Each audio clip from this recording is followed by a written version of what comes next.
Bonne année à tous, meilleurs vœux 2021. Bonne santé, physique, psychologique et émotionnelle. Et bien entendu la prospérité et les ressources nécessaires pour pouvoir accueillir les changements durant cette année. Donc sans plus tarder, on va commencer un nouvel épisode, les couleurs des entrepreneurs. Donc on va parler de la couleur rouge. Concrètement, cette couleur, elle a été très utilisée par des entreprises, notamment aussi en marketing. À noter sans doute que vous le savez peut-être déjà, que Coca-Cola a créé le Père Noël. Notamment, il a repris l'icône de la Saint-Nicolas. Non, la Saint-Nicolas portait un manteau vert. Ils ont changé la couleur du manteau et l'ont mis de la couleur rouge. C'est pour ça que chaque Noël, vous voyez Coca-Cola avec le Père Noël. Alors pourquoi cette couleur et cette vidéo de transition? Tout simplement parce que les périodes de festivités de la Noël sont terminées, mais bien entendu, le rouge est une couleur prédominante pour les festivités de fin d'année, à chaque fois. C'est la couleur du désir, c'est la couleur également du plaisir, et c'est une couleur qui est assez ambivalente, parce qu'elle représente d'un côté la passion, comme nous allons le voir, mais aussi la colère. Être soit représenté à outrance, le désir peut devenir une passion, ou alors une colère, l'absence de ce désir, c'est-à-dire que ce désir qui n'est pas satisfait. Comme on peut le voir, les fêtes de fin d'année, à chaque fois, c'est toujours la course, les cadeaux préparés, acheter les aliments pour préparer le repas, l'organisation, etc., etc. C'est la chaleur aussi, c'est le confort, c'est le feu, c'est également une couleur qui est chaleureuse, qui est également le désir d'être ensemble, mais aussi, donc c'est le moment pour les familles de se retrouver. Tout simplement parce que lorsque nous sommes en hiver, c'est vrai que c'est très blanc, c'est très noir, c'est très sombre, ce sont des couleurs soit très claires, soit très sombres, ou soit on va avoir également tout ce qui est couleur or. Or, le sujet de la vidéo, il s'agit de la couleur rouge.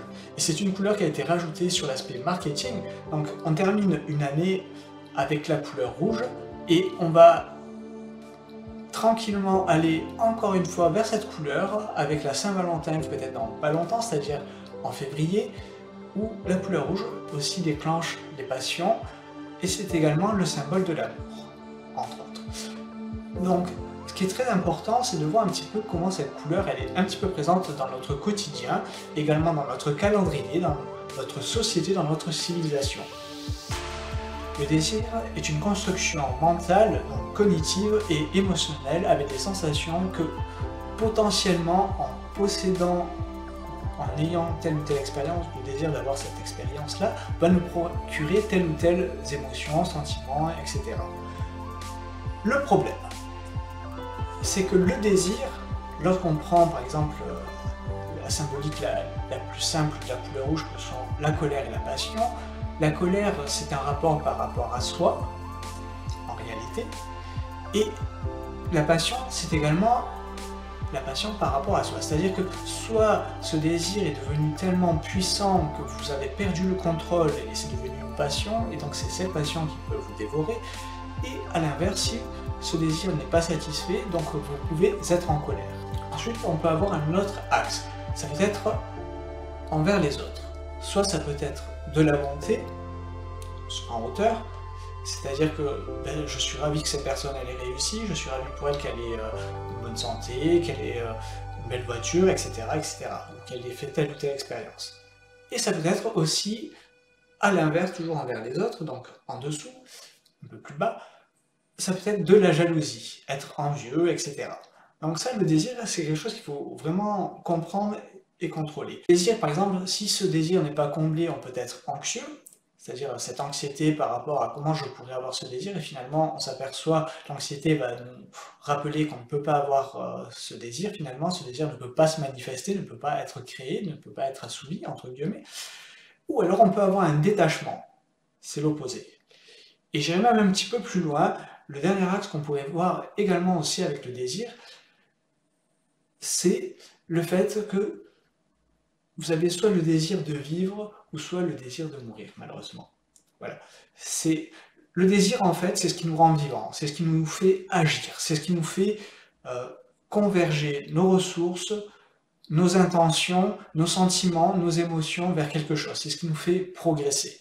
Et en l'absence de désir, en l'absence, en fait, autrement dit, de volonté, ben, on n'avance pas. Le désir, c'est une sensation qui est vraiment très importante, c'est ce qui nous fait nous sentir en vie, et il faut pouvoir la contrôler dans le sens où le désir, il doit être non pas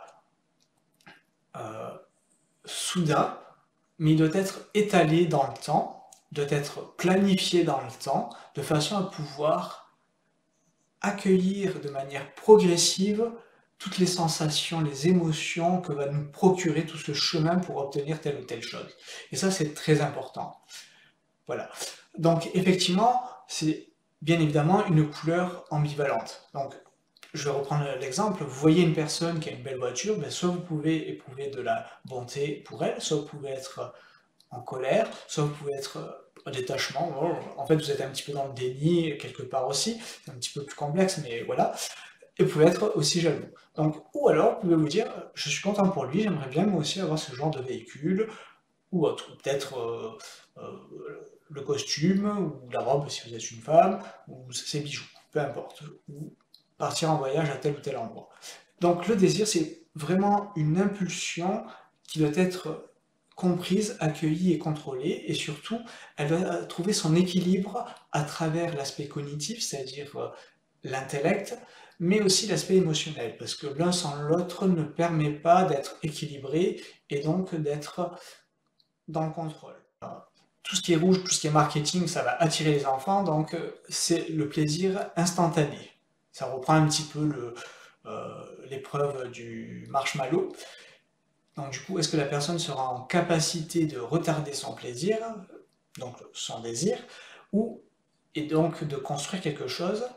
A contrario, pour les adultes, la couleur rouge, elle est souvent synonyme d'interdiction, non pas de plaisir, mais d'interdiction, d'anxiété, de danger.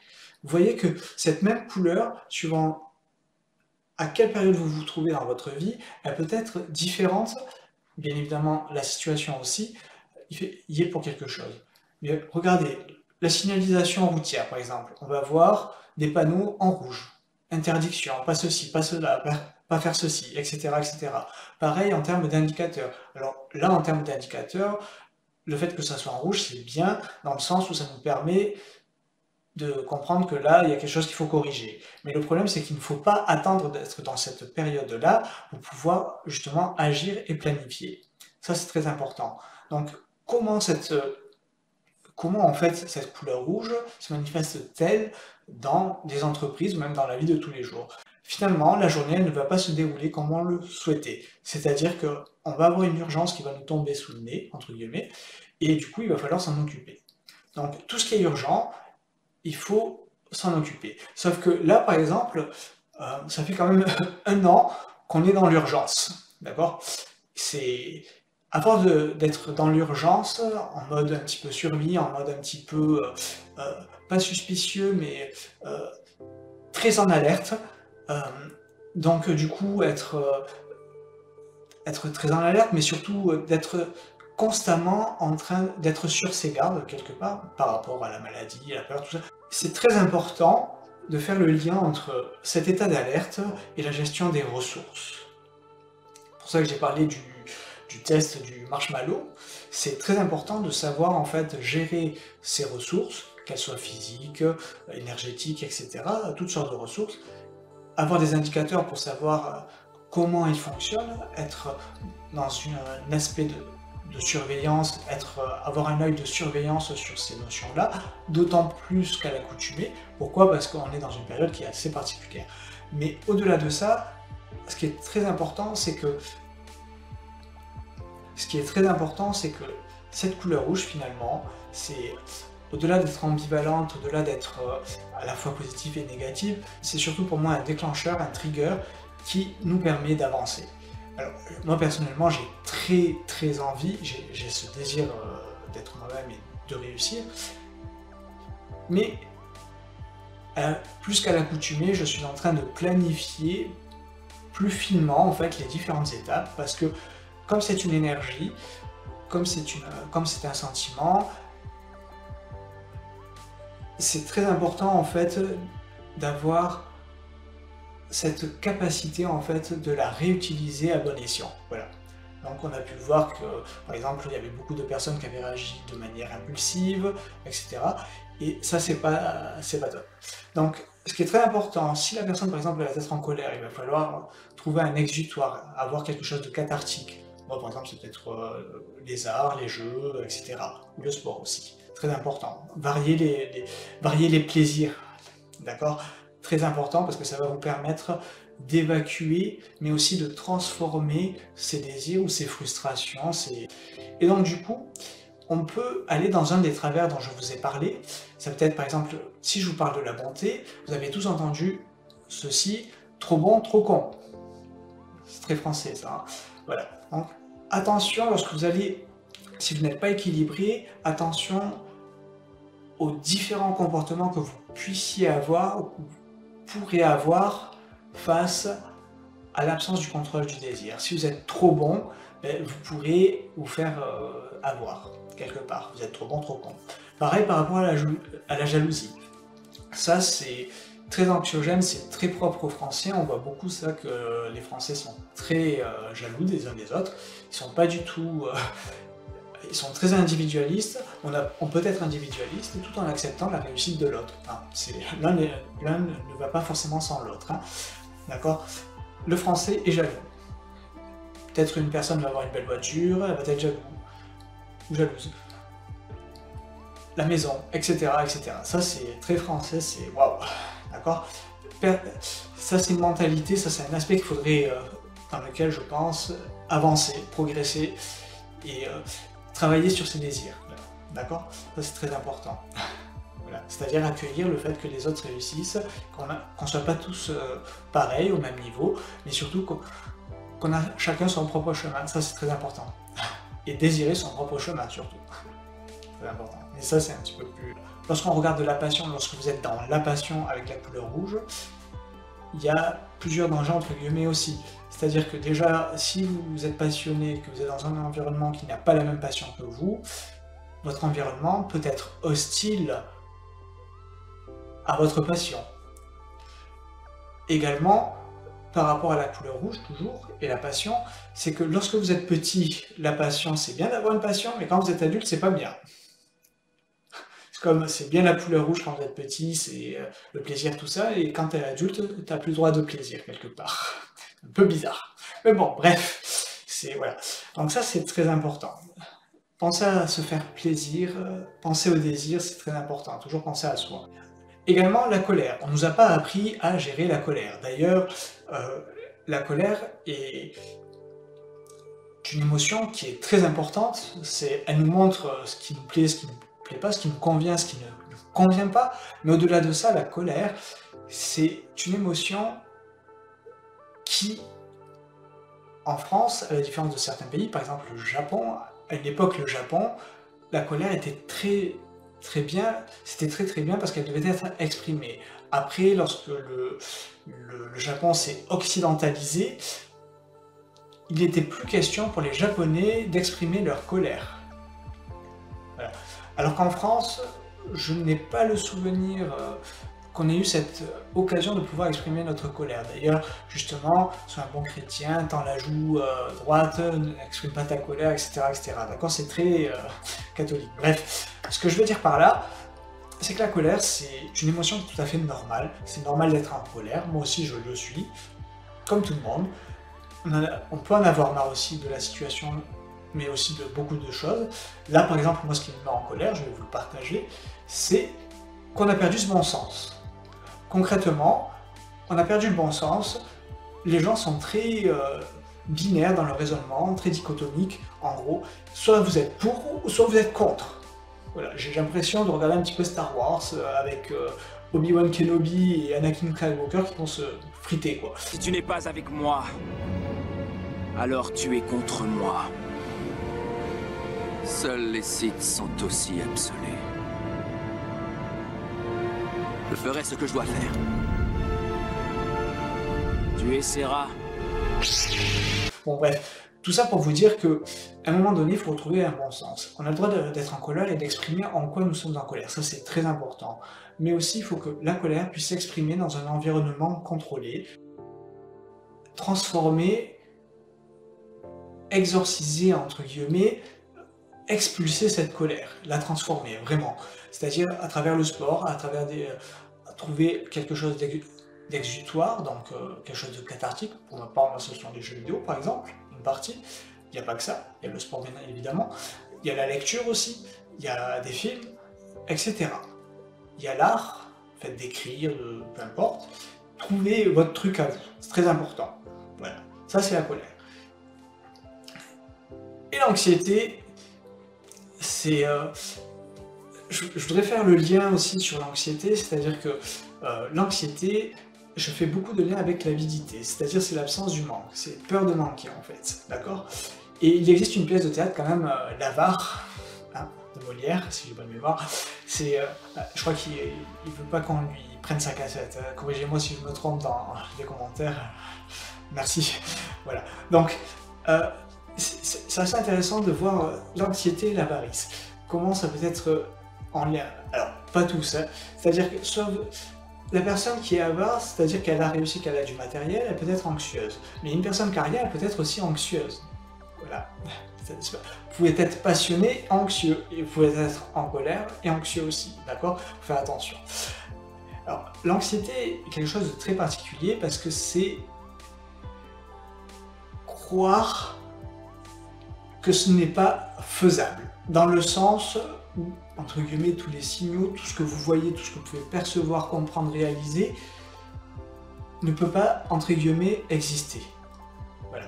Mais en même temps, l'anxiété, c'est aussi imaginer des choses qui, la plupart du temps, n'arriveront jamais. D'accord? Donc l'anxiété, c'est vraiment quelque chose de particulier. Donc le désir, c'est en fait, vous désirez tellement quelque chose que ça peut se transformer en obsession et devenir une anxiété. Peu importe, hein. Et ça peut être très problématique. C'est vrai. Je reviendrai sur l'anxiété un petit peu plus tard. Et enfin, on peut avoir le détachement. Donc ce détachement, c'est concrètement, vous vous détachez littéralement de ce qui se passe. Alors ça, il faut faire très attention, par exemple, parce que le fait de se détacher, ça peut avoir aussi le fait... c'est pas le fait d'être... Quand je dis détaché, c'est-à-dire être en retrait. Alors, on peut être en retrait tout en ayant un pied dans la réalité, mais lorsque je parle du détachement, c'est-à-dire que finalement, vous n'avez plus de désir. Voilà. Et c'est se mettre en marge, en fait, de vos besoins existentiels, de plaisir, ça peut être dangereux. On peut avoir ce désir de vivre, moi j'ai vraiment ce désir de vivre, et en plus, vu la situation que nous vivons, qui pour moi est exceptionnelle, comme pour nous tous, c'est vrai qu'on a tous des situations différentes, mais en même temps, je suis là, je suis vivant, j'ai cette envie, ce désir de réussir, et de le partager, et d'aider les autres. Ça c'est extraordinaire. Alors qu'on pourrait être oh là là, mais qu'est-ce qui va se passer? Non, je pense pas que ça soit la bonne attitude à avoir. J'ai ce désir de vivre et de réussir. Et je veux que les autres en aient autant que moi. Vraiment. J'ai vraiment ce désir en fait d'être moi-même et d'être moi-même avec les autres. Voilà. Ça c'est vraiment très important pour moi. Je sais qu'on est dans une période qui est particulière, qui est unique, mais en même temps, c'est le moyen d'être soi-même, je pense. Voilà. Et c'est pour ça que c'est très important de comprendre quel est votre désir profond, ce pourquoi vous êtes là. Qu'est-ce que vous faites dans votre vie? Est-ce que pour vous ça va être l'occasion de... Est-ce que pour vous ça va être l'occasion de changer les choses? Alors bien évidemment, il faut... Comme tout désir doit être planifié, segmenté, étape par étape, pour pouvoir justement y accéder, voir quels sont les moyens que je pourrais corriger, réorienter pour pouvoir y accéder et y parvenir. D'accord? C'est très très important ça. Alors, ce qu'il faut faire attention, c'est que derrière le désir aussi, le désir peut se transformer en gourmandise. Là, on sera plus du côté aussi de la passion, gourmandise, passion. par exemple l'alimentaire, manger beaucoup. Ça peut être aussi être trop gourmand en termes d'argent, en termes de relations commerciales. Il y a beaucoup de personnes, par exemple, qui ne se mettent pas à la place des autres. C'est très important lorsqu'on crée une relation, c'est d'être clair avec soi-même et avec l'autre. Voilà, ça c'est très important. Et donc, du coup, la gourmandise, c'est être trop gourmand, c'est être avide quelque part, c'est voilà, c'est ce côté qui s'entremêle, qui fait que il y a une perte de contrôle et finalement, il n'y a plus de respect. Et c'est vraiment dommage.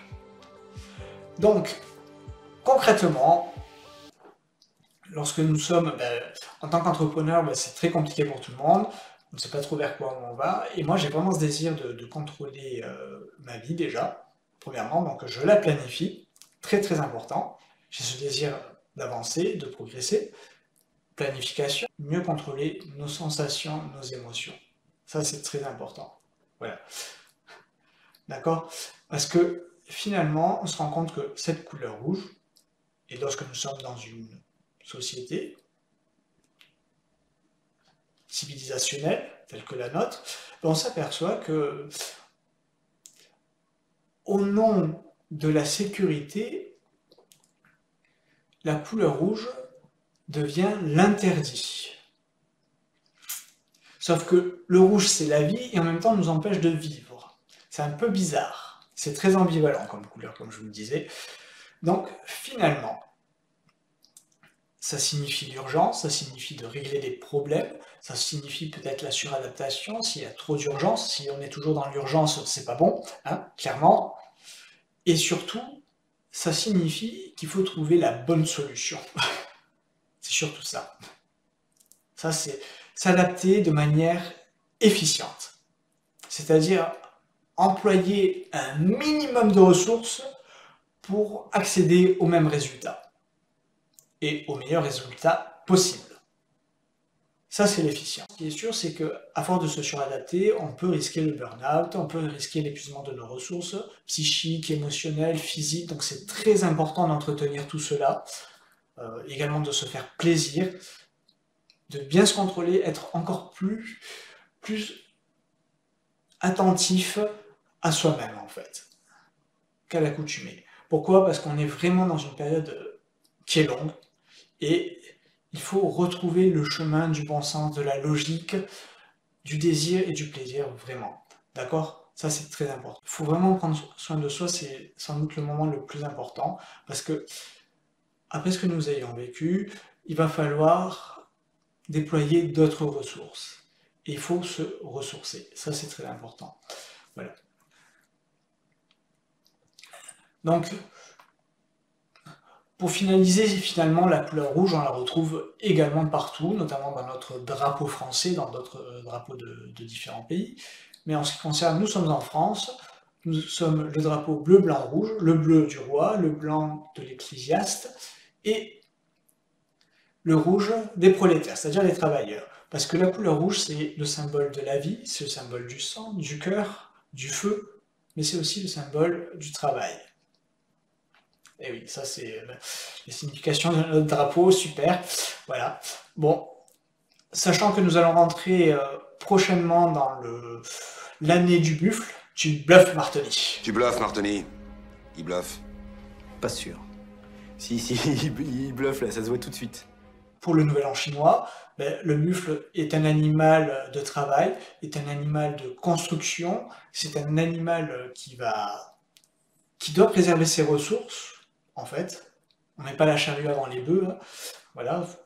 Donc il y a une certaine logique, il y a une certaine planification à avoir, une certaine méthodologie, une certaine organisation de certains process, mais aussi conserver les ressources et les déployer au fil de l'année pour pouvoir développer et faire germer un petit peu ce qu'on aura mis auparavant, mais surtout développer ou réorienter telle ou telle action ou information.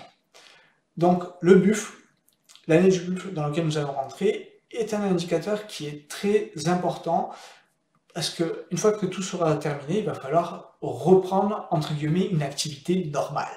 Sauf que le monde ne sera plus aussi normal qu'avant. C'est-à-dire que il y a de très fortes chances que beaucoup de personnes aient cette envie qui auparavant étaient salariés aient réellement cette envie de devenir autonome, donc être entrepreneur. Là, l'une des problématiques qui peut se présenter, enfin il y en a plusieurs, déjà ça peut être l'absence de projet, donc vouloir se lancer tête baissée comme ça, il faut un plan.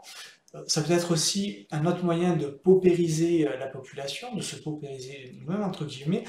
Ce que je veux dire par là, c'est que si vous vous lancez sans plan, si vous vous lancez sans avoir étudié toutes les finalités possibles, entre guillemets, parce qu'on ne peut pas tout savoir, mais si vous n'avez pas étudié la situation de manière intelligente et intelligible, vous risquez de vous retrouver dans une situation un petit peu délicate.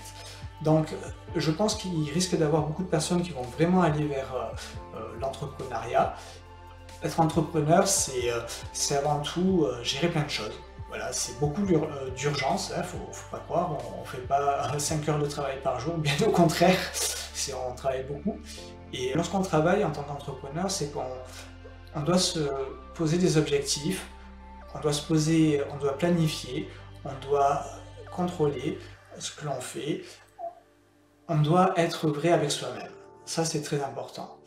Et pour être entrepreneur, l'une des qualités les plus importantes, c'est le travail. Et nous allons rentrer dans cette ère du travail qui est l'ère du buffle. Mais il faut persévérer, il faut continuer dans ces efforts-là. Persévérer de manière efficiente, intelligente, planifiée, organisée, orchestrée et surveiller des points, des indicateurs par rapport à vos actions. C'est très important.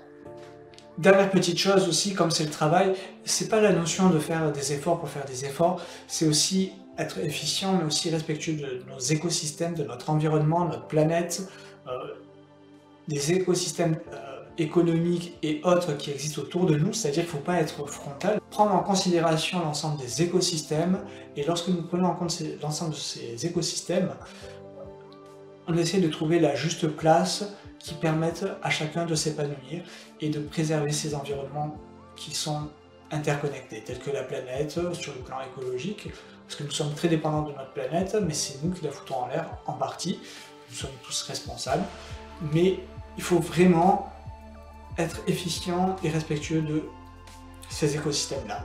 Et je pense que c'est le travail de 2021 sur lequel il va falloir se pencher, même si ça a déjà été fait en amont, mais il va falloir mettre des choses en place pour pouvoir réorganiser en fait notre société, notre façon de fonctionner. Et je pense que c'est à travers les entreprises en fait que chacun va pouvoir apporter sa pierre à l'édifice et changer les règles du jeu, réorienter les règles du jeu dans lesquelles nous sommes. C'est-à-dire que, je vais vous donner un exemple très simple, faire une petite analogie. À l'époque, il y avait le Minitel. Le Minitel, ça cartonnait partout. Et Internet est apparu. Beaucoup de gens ne croyaient pas à Internet. Aujourd'hui, tout le monde utilise quasiment Internet. Qu'est-ce qui a fait que Internet a changé nos habitudes? Ce sont les entreprises. C'est-à-dire il y a des services, il y a des façons de consommer, de communiquer qui nous ont permis de changer notre fonctionnement et nos fonctionnements, nos habitudes. Et c'est à travers les entreprises que justement ces choses-là vont changer. J'espère que vous avez aimé cette vidéo, on se retrouve pour une prochaine vidéo. Pensez à vous abonner, liker, partager, vous notifier. Et je vous dis à une prochaine. Portez-vous bien. Ciao, ciao!